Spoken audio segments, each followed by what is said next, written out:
खुलासा हो चुका है कि टिन्नू यादव इसमें मुख्य अभियुक्त नहीं है और टिन्नू यादव बीजेपी का कार्यकर्ता है, बीजेपी का नेता है।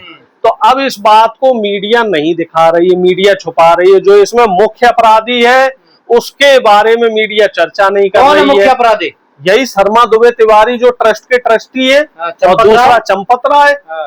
चंपत राय तो बल्कि सरकार से भी बड़ा मान रहा है अपने आप को, कह रहा है कि अभी तो मैं चुप हूँ, SIT की रिपोर्ट आने दो, सही समय पे मैं अपना मुंह खोलूंगा। इसका मतलब चंपत राय के पास कई राज दफन है, और चंपत राय जब राज खोलेगा, चंपत राय जब परत दर परत चीजों को निकाल के लाएगा सामने, तो हो सकता है कि बीजेपी के बड़े बड़े जो नेता हैं उनके हिंदू तो ढपली बजाएं, हिंदू चुपचाप ढपली बजाएं, क्योंकि अब हिंदुओं के हाथ में बीजेपी ने कुछ छोड़ा नहीं है। राम हो चाहे कृष्ण हो, जितने भी भगवान है उन सबको, सबका जो वो क्या कहते हैं, पेटेंट करा लिया है बीजेपी ने। अब हिंदुओं को सिर्फ वोट देने के लिए इस्तेमाल किया जा रहा है, और अब तो ऐसा फॉर्मूला है कि हिंदू अगर बीजेपी के खिलाफ भी वोट करेगा तब भी वो वोट बीजेपी को ही जाएगा। और इसमें कुछ जो बुद्धिजीवी लोग हैं और कुछ शंकराचार्य टाइप के जो लोग हैं, जो धर्माचार्य टाइप के लोग हैं, वो लोग ये कह रहे हैं कि ये पूरा का पूरा 4000 करोड़ का घोटाला है। बिल्डिंग बनने से लेके अब तक चढ़ावा आ रहा है, वो एक अलग घोटाला है। बिल्डिंग बन रही है, वो एक अलग घोटाला है। इसमें जो मूर्तियां आई उसमें एक अलग घोटाला हुआ है। लोग ये भी कह रहे हैं कि जो टाइल्स है, टाइल्स की कीमत अगर मान लीजिए 10 रुपए लगाई गई है, तो वो टाइल 1 ही रुपए का है, और वो 1 रुपया कौन सा है, ट्रांसपोर्टेशन चार्ज। उद्घाटन में बड़ा घोटाला हुआ है। जो टाइल सप्लाई करने वाले लोग हैं वो ये कह रहे हैं हमने तो भगवान राम के लिए इसको मुफ्त में दिए थे, और उनकी कीमतें बढ़ा चढ़ा के बता रहे 10 गुनी कीमत में उनकी जो कॉस्टिंग है वो लगा के दी गई है। और निश्चित तौर पे उद्घाटन को बड़ा इवेंट मैनेजमेंट किया गया था। प्रधानमंत्री मोदी वहां पर शंकराचार्य बन के बैठे हुए थे, धर्मगुरु बन के बैठे हुए थे, और उसमें देश विदेश के लोगों को बुलाया गया था और अरबों रुपया खर्च किया गया था। जिस तरीके से अयोध्या में जब दिवाली से पहले दिए जलाए जाते हैं तो वहां भी इस तरीके का एक प्रायोजन होता है, तो उसमें ही बता रहे करोड़ों रुपए घोटाला होता है। कह रहे तुम्हारा क्या लेना देना, हमारा मंदिर हमारा पैसा, हम लूटे कुछ भी करें। तो पैसा इनका कहाँ से आया? पैसा तो इस देश के जो जनता है उसके टैक्स का पैसा है। इस देश की जनता जो चंदा दे रही है उनका पैसा है। बीजेपी वालों के पास कुछ था? ये 12 साल से देश को लूट करी तो इनके पास प्रॉपर्टी बनी है। 12 साल पहले बीजेपी के नेताओं के हाल देख लो, उनकी आंखों से कीचड़ आता था, और आज के समय देखो सब मोटे मोटे ताजे हो रखे। नितिन गडकरी को देखो, नितिन गडकरी ने अलग कोहराम मचाया हुआ है।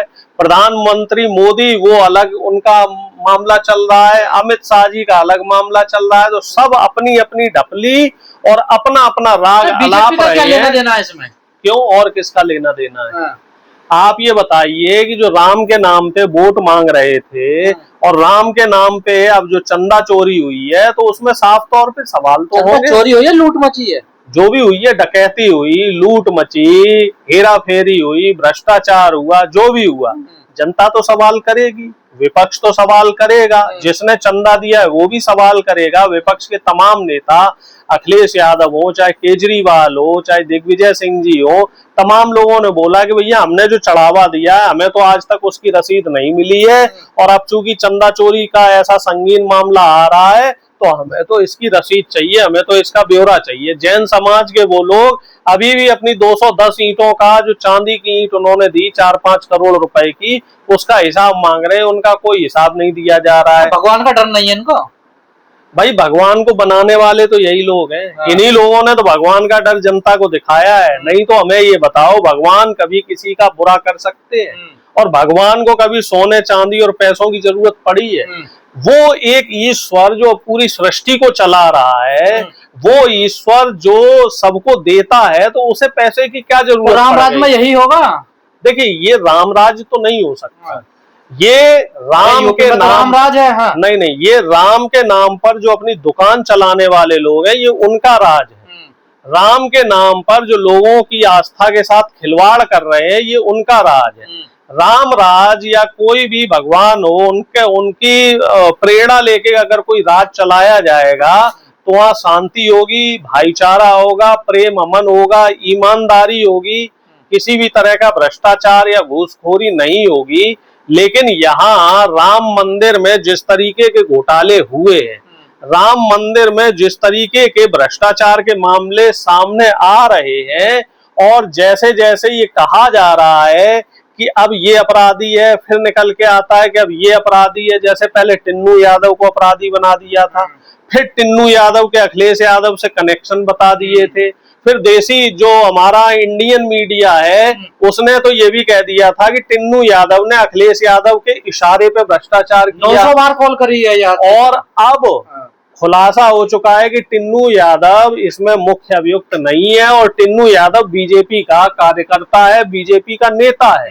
तो अब इस बात को मीडिया नहीं दिखा रही है, मीडिया छुपा रही है। जो इसमें मुख्य अपराधी है उसके बारे में मीडिया चर्चा नहीं कर रही है। मुख्य अपराधी यही शर्मा दुबे तिवारी जो ट्रस्ट के ट्रस्टी है, और दूसरा चंपत राय।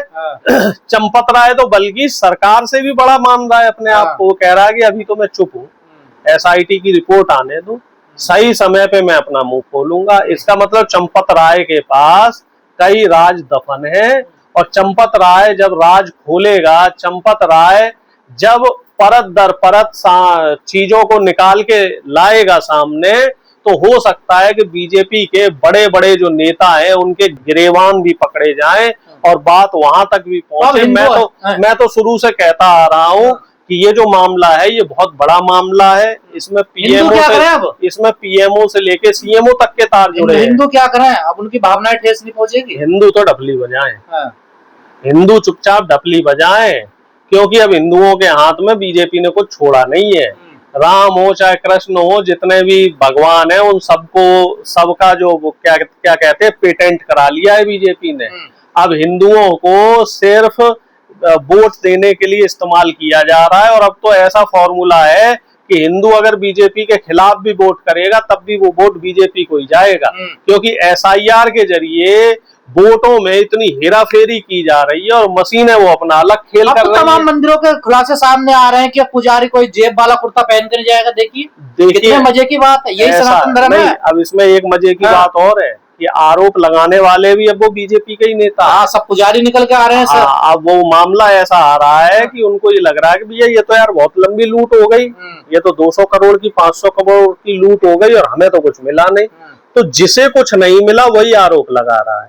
जैसे एक ताजा खबर मैं आपको बताता हूँ कि बद्रीनाथ मंदिर में भी चढ़ावा चोरी के कुछ मामले आए हैं, और उसको लेके जो उत्तराखंड के पूर्व मुख्यमंत्री हैं त्रिवेंद्र सिंह रावत, वो भी बीजेपी से ही मुख्यमंत्री है। अब वो पुष्कर धामी जो मौजूदा मुख्यमंत्री है उत्तराखंड के, उनके ऊपर आरोप लगा रहे हैं कि भ्रष्टाचार पुष्कर धामी करवा रहे हैं और इसकी केंद्र सरकार जांच करवाए।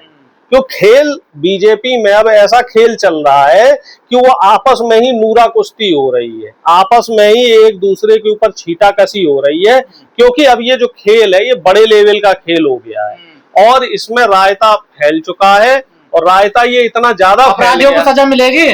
नहीं, अपराधियों को मुझे तो नहीं लगता। बीजेपी से जो जुड़े हुए अपराधी हैं उनको सजा देने का प्रावधान नहीं है, वहाँ इस्तीफा कल्चर नहीं है। वो तो पता नहीं कैसे चंपत राय का इस्तीफा करवा दिया, उसमें भी चंपत राय अभी गुड़की दे रहा है, धमकी दे रहा है। तो मुझे मामला ऐसा लग रहा है कि अपराधियों पे अगर सजा हो जाती है तो अपने आप में बड़ी राष्ट्र में स्वागत है हिंदुओं का। हिंदू राज तो है ही, क्योंकि मनवादियों को जो राज चल रहा था वो मनवादियों का राज ऐसा ही था कि जो ऊपर बैठे हुए लोग थे उनको भ्रष्टाचार करने की खुली छूट थी, उनको अपराध करने की खुली छूट थी, और नीचे जो काम करने वाली व्यवस्था थी उन लोगों का हमेशा शोषण किया जाता था। आपको भी ठेस पहुंची है? आप भी तो हिंदू ही हैं। हमें तो पहले से मालूम था। हम लोगों को हिंदू कहाँ माना जाता है? हमें तो भाई बीजेपी के लोग यदमुल्ला बोल देते हैं। तो याद वो हिंदू ना, यदमुल्ला बोल देंगे या नीला कबूतर बोल देंगे, तो हमारा तो उस श्रेणी में कहीं दूर दूर तक नाम ही नहीं है। और रही बात ठेस वाली, तो ठेस तो उसे पहुंचे जिसे जानकारी ना हो कि चंदा चोरी हुई है, डकैती हुई है। अब मुझे तो पहले से इल्म था कि ये चीजें होंगी, डकैती होगी, राम के नाम पे लूट होगी, और वही हुई है। तो मैं तो इस चीज के लिए पहले से ही तैयार हूँ।